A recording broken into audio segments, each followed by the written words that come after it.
사무엘하 13장에서부터 18장까지는 다윗의 간음과 살인에 대한 하나님의 혹독한 심판에 대한 기록입니다. 그 주요 내용은 다윗의 셋째 아들 압살롬이 그의 누이 다말을 강간한 다윗의 장남 암논을 죽이고 이후에 반역을 일으켜서 스스로 왕위에 올랐다가 결국엔 요압에 의해 죽임당하는 과정에 관한 것입니다. 오늘은 이 가운데서 14장을 읽었는데 14장은 크게 세 문단으로 나눌 수가 있습니다. 20절까지는 압살롬의 귀환을 위한 요압의 계책에 대해서 기록하고 있고요. 21절에서 27절은 압살롬의 귀환과 압살롬의 신상에 대한 소개를, 28절에서 33절은 요압의 주선을 통한 다윗과 압살롬의 상봉 그리고 화해에 대해서 기록하고 있습니다. 오늘은 이 가운데서 21절 말씀에 대해서 잠시 살펴보겠습니다. 왕이 요압에게 이르되 내가 이 일을 허락하셨으니 가서 청년 압살롬을 데려오라 하니라. 그리고 마지막 절은 어떻게 끝납니까? 마지막 절은 요압이 왕께 나아가서 그에게 아뢰되 아뢰매 왕이 압살롬을 부르니 그가 왕께 나아가 그 앞에서 얼굴을 땅에 대어 그에게 절하매 왕과 압살롬이 입을 맞추니라. 자, 여기서 다윗은 요압에게 외갓댁인 그술 왕에게로 도망가 있는 압살롬을 데리고 오라고 명령합니다. 왜냐하면 요압이 모사를 꾸몄기 때문입니다. 요압은 다윗이 압살롬을 그리워하는 것을 보고서 압살롬을 데리고 올 명분을 준 거예요. 그래서 지혜로운 여인을 한 명 섭외해서 다윗에게 압살롬을 용서해 줄 것을 요청한 겁니다. 이에 다윗은 못 이기는 척하고 그 요청을 받아들입니다. 그래서 압살롬을 데려오라 명한 거예요. 그렇다면 왜 요압은 다윗이 시키지도 않은 모사를 꾸몄을까요? 그것은 사실 자기를 위한 거예요. 자기를 위한 것이지 다윗을 위한 마음은 한 1, 20%, 자기를 위한 마음이 8, 90%입니다. 왜냐면요, 이때까지 다윗은 아직까지 후계자를 정하지 않았어요. 즉 이스라엘의 다음 보위를 이어야 할 세자가 없단 말입니다.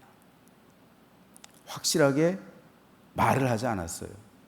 말을 흘리곤 다녔죠. 솔로몬이 될 거야 란 말도 있었고, 그런데 이때까지만 해도 솔로몬은 그렇게 대세가 아니었어요. 이때가 다윗의 말년이거든요. 근데 은근히 다윗이 나중에 왕으로 생각하는 사람이 압살롬이에요. 근데 압살롬을 시키자니 형을 죽였잖아요. 근데 첫째는 이미 죽었잖아요. 둘째 길랍은 일찍 죽었잖아요.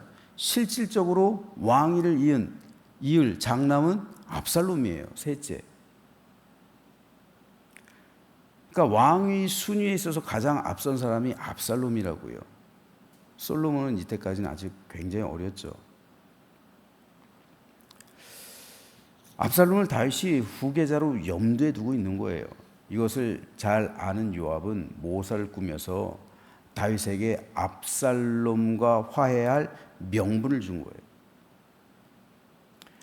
그래서 자기는 압살롬에게 가서 내가 당신을 다윗과 화해시키고 당신을 내가 왕으로 만든 겁니다 라고 주장하려 했던 거예요. 이게 다윗의 모사입니다. 이게 요압의 모사예요. 그래서 자기 공로를 주장하려 했던 겁니다.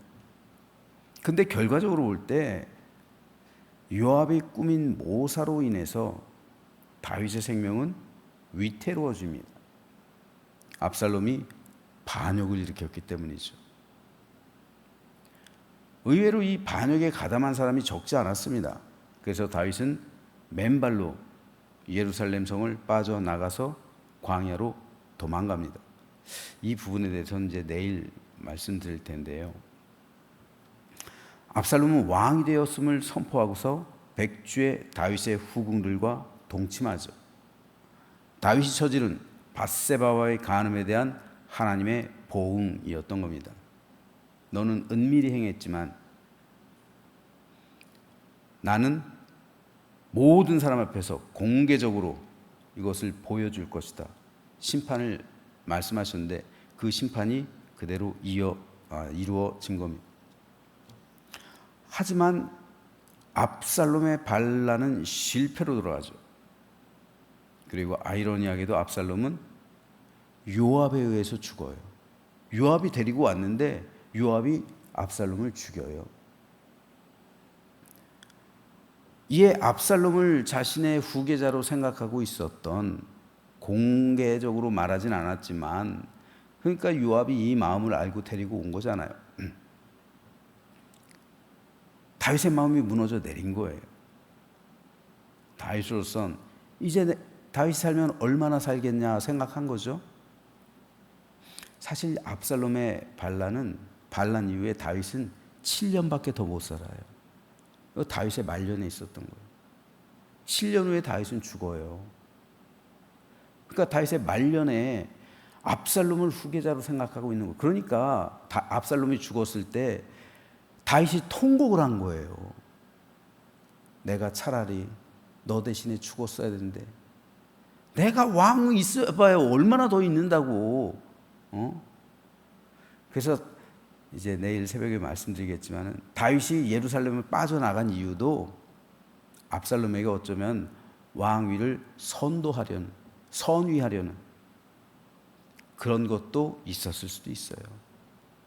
싸우지 않았던 거예요, 다윗이 힘이 없어서가 아니라 아들하고 싸우기 싫었던 거예요. 그 설령 압살롬이 왕이 된다 할지라도 어차피 압살롬이 왕이 될 거면 내가 좀 일찍 왕 안 하면 되지. 난 광야 저쪽 가서 그냥 죽을 때까지 있다 가면 되지. 이런 마음도 다윗의 한켠에 있었던 거예요. 그러니까 압살롬이 죽었을 때 내가 너 대신 죽었어야 되는데 하고 통곡한 거예요. 아버지의 마음이죠. 그런데 이런 비참한 일이 발생하지 않았을 수도 있어요. 다윗이 볼 땐 결과적으로 요압이 얼마나 믿겠어요. 시키지도 않은 모사를 꾸며가지고 압살롬을 데려오게 해놓고서 이제 반역을 일어나니까 또 압살롬을 죽인 사람이 요압이잖아요. 그래서 다윗은 솔로몬에게 야, 요압 평안히 죽지 말게 해. 이걸 유언으로 남기고 있는 거잖아요. 요압 평안하게 죽지 못하게 해라. 그래서 요압은 솔로몬이 살해하잖아요.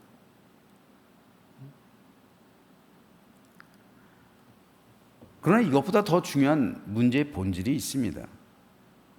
다윗이 여기서 실패했어요. 그래서 이런 비참한 일이 발생한 거예요. 이게 뭘까요? 문제의 본질, 핵심이요.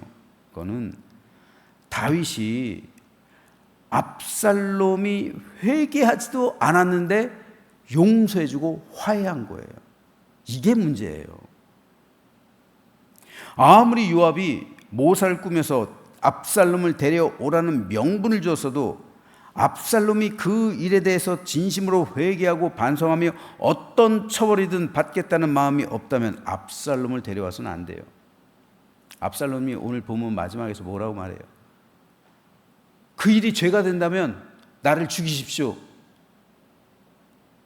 근데 다윗이 어떻게 돼요? 데려와라 해서 화해하잖아요. 용서해 주잖아요. 입 맞추잖아요.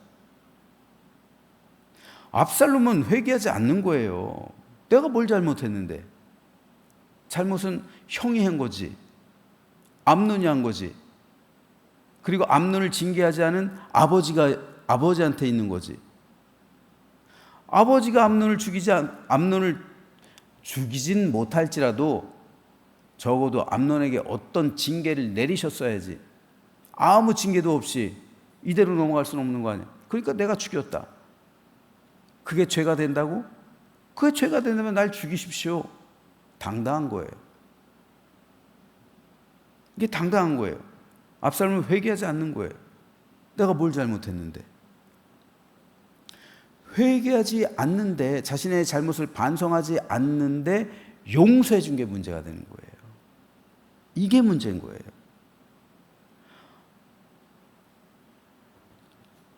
그러니 압살롬은 아버지에 대해서도 반역을 일으킨 거예요. 그리고 아버지를 죽이려 했던 거예요.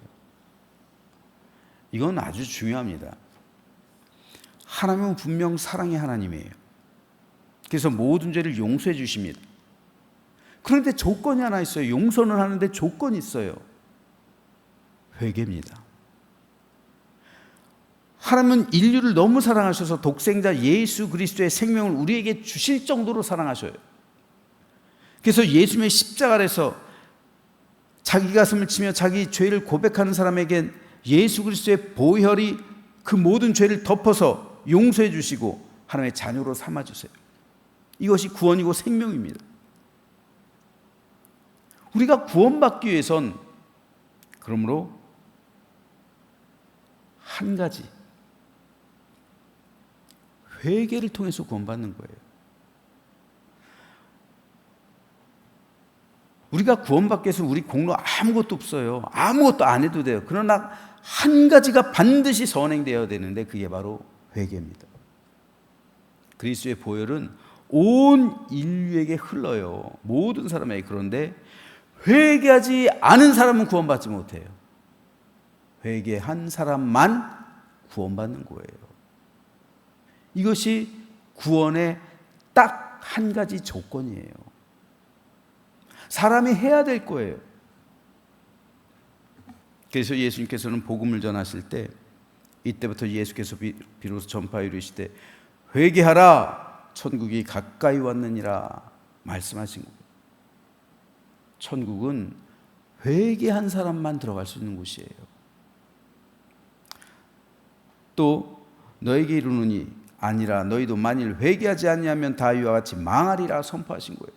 회개하지 않은 영혼은 구원받지 못하는 거예요.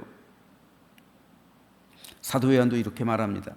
만일 우리가 우리 죄를 자백하면 그는 미쁘시고 이르우사 우리 죄를 사하시며 우리를 모든 불의에서 깨끗하게 하실 것이요. 자백하면요, 우리 죄를 고백하면요, 회개하면 용서 안 받는다는 겁니다. 그런데 만일 우리가 범죄하지 아니하였다 하면, 근데 내가 회개하지 않으면 하나님을 거짓말하는 이로 만드는 것이니 또한 그의 말씀이 우리 속에 있지 아니라, 회개하지 않으면 하나님의 말씀이 우리와 상관없다는 거예요. 내가 회개하지 않으면 구원받지 못한다는 거예요. 그러므로 그리스도인은 회개함으로 구원 얻고 회개함으로 날마다 천국을 향해 나아가는 거예요. 따라서 회개하지 않으면 용서 또한 없는 겁니다. 만일 하나님께서 회개하지 않은 사람을 용서해 주었다면 뭐하러 예수님을 보내세요?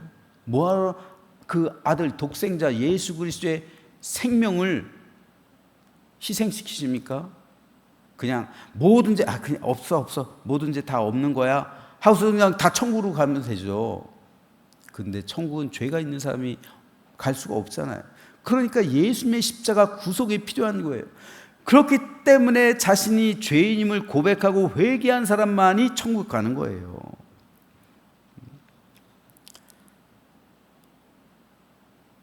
여기서 우리가 혼동하지 말아야 할 것이 있습니다. 회개는 두 종류가 있다는 사실이. 첫째는 회심이에요. 이것을 개종이라고도 말하고요, 돌이킴이라고 합니다. 이것은 구원받는 회개예요. 단 1회적인 회개예요. 원죄, 하나님을 믿지 않았던 죄, 그것에 대한 회개예요. 그럴 때 예수 그리스도의 십자가 보혈이 그를 덮어버리는 것, 이때 성령께서 임재하시는 거예요. 이걸 성령 세례라고 해요. 그런데 이로써 구원을 받은 거예요. 이제 내가 하나님, 나는 죄인입니다. 예수님을 나의 하나님, 나의 구세주, 나의 왕, 나의 주님으로 영접합니다. 나는 죄인입니다. 예수 그리스도의 십자가 보혈로 씻어 주십시오. 이럴 때 임하는 구원, 그럴 때 성령 하나님께서 임재하시는 거예요. 이게 성령 세례라고 하는 거죠. 이것을 가장 잘 번역한 것은 회심이란 단어예요. 그러니까 이 회심은 일생에 단 한 번 하는 거죠. 그런데 고백은 달라요. 여러분, 그리스도인이라고 해서 죄 안 져요? 저도 어제 많이 졌어요. 마음으로, 말로, 생각으로, 또는 행동으로. 하나님의 마음을 아프게도 했고 사람들의 마음을 아프게도 했어요. 죄 저질렀어요. 그러면은 회심한 사람이 이 죄를 저질렀어요. 그리고 어저께 갑자기 죽었어요. 그럼 천국 못 가요? 아니잖아요. 그래도 천국에 가요. 왜요? 나는 회심했기 때문에. 즉 고백, 이런 것들이 이미 다 선제적으로 하나님께서 용서해 주시는 거예요. 이런 내가 자잘한 실수, 죄악들, 잘못을 저질렀다 할지라도 그리스도의 보혈이 나를 덮고 있는 거예요. 내가 회심했기 때문에 나는 구원을 받는 거예요. 그런데 이런 죄들은 고백해야죠. 이 죄들을 고백하는 것도 회개라고 우리가 혼용해서 씁니다. 하지만 정확하게는 이건 고백이요 자백이에요. 날마다 이름으로써 성화에 이르는 것, 내가 더 성숙해지는 거예요. 더 성화되는 거예요. 그럼으로써 성령으로 충만하게 되는 거예요. 이건 성령 충만이에요. 그러니까 회개의 두 종류가 있어요. 하나는 회심, 일생에 단 한 번. 그리고 하나는 날마다 해야 되는 회개, 날마다 해야 되는 고백. 하지만 이 고백을 안 하고 죽었다고 해도 나는 천국에 간다는 거예요. 하지만 회심을 안 하고 죽으면 지옥 가는 거예요. 이 차이입니다. 자, 그런데 오늘 보면은 압살롬이 해야 되는 거는 근본적으로 회심에 관한 게 아니라 이 고백에 관한 거잖아요. 통칭해서 이 회개가 없어요. 압살롬의 회개가 없어요. 회심이든 고백이든 뭐 압살롬이 그때 구원받았다, 구원받지 못했다 그런 차원에서 하는 말이 아니라 이거는 압살롬이 자신의 행위에 대한 고백이 없어요. 반성이 없어요. 잘못했다고 고백하질 않아요. 근데 이런 회개가 없는데 다윗이 압살롬을 용서해 줬어요. 그러면은 이거는 뭡니까? 압살롬의 행위에 대해서 정당성을 부여해 준 거잖아요. 그걸 인정하는 거잖아요. 정당성을. 네가 암논을 죽인 거 옳다. 너의 잘못 아니다. 화해한 것, 용서함이 없는데도 뭐예요? 회개함이 없는데도 용서해 줬다는 것은, 화해해 줬다는 것은 그 정당성을 부여해 준 거잖아요. 이게 잘못된 거예요. 그러니까 반역으로 간 거예요. 그리스도인은 죄에 대해서는 단호해야 합니다. 물론 형제가 70번씩 7번이라도 와서 회개한다면 용서해야죠. 이것은 사랑의 법에 적용을 받는 거예요. 사랑의 법에 적용을 받는 건 뭡니까? 내가 잘못했습니다 했을 때 용서해 주는 거, 그건 사랑의 법이에요. 왜요? 형제가 잘못했다고 고백하니까. 하지만 회개하지 않는다면 이건 사랑의 법에 적용을 받는 게 아니라 공의 법에 적용을 받는 거예요. 공의. 즉 회심하지 않은 사람은 사랑의 법에 적용을 못 받아요. 이건 하나님의 공의 법에 적용받는 거예요. 마찬가지예요. 오늘 우리도 죄를 묵인해주고 범죄를 감싸주는 것은 사랑이라 할 수 없어요. 그것은 더 큰 죄로 이어지게 하는 징검다리가 돼요. 압살롬이 그런 거예요. 암논을 죽인 것에 대해서 정당성을 인정받으니까 이제는 아버지까지 죽이려 한 거예요. 그러므로 우리는 죄에 대해서는 단호해야 하고 타협해선 안 됩니다. 죄를 봐주는 것은 사랑이 아니라 불의에 동참하는 거예요. 죄를 가지고 어떻게 천국 갑니까? 죄를 씻게 하는 것은 사랑이지.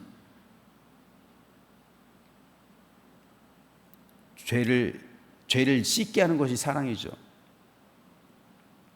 반성하게 하는 것이 사랑이에요.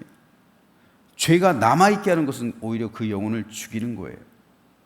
그러므로 우리는 늘 회개로서 하나님 앞에 나아가야 합니다. 혹 내가 하나님 앞에서 사람 앞에서 잘못한 것이 있다면 즉시 고백해야 되죠. 그럴 때 하나님께서는 우리 죄를 용서해 주십니다.